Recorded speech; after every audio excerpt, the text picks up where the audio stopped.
Our country has been built off of capitalism and the desire for profit since the beginning, so this is kind of a big question. Without this pursuit of money and financial well-being, I think America loses a lot of the character of itself. So I think that if capitalism is doomed to fail us, then we will use it until it does. But you said to use my imagination with this question, so I will, because the only system that I can think of that changes capitalism like this kind of sounds like it comes out of a dystopian fiction novel.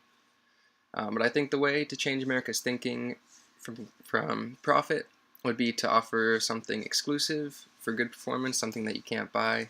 Maybe this is like special housing locations, like a community of beach houses that can't be bought, or like special all expenses paid trips, or something like that, something that you can't buy with money.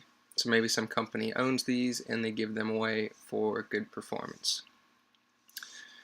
Now, some companies actually like use some of these already. They have all expenses paid trips to kind of change your way of thinking from profit to these experiences. So I think if a lot of companies and the government begin to widely use these tactics, I'm sure we would see a shift in the American thinking. However, I feel like this revamped system would start to look like a big American game show. Everyone would be wondering, who's going to win the house, who's going to win the car, like it's The Price is Right or something. But Wallerstein mentions on page 84 of the Reader that when a structural crisis is far from equilibrium, which I feel like it would be in the case here, in such a change, that even small movements or revolutions can set a large chain of events off.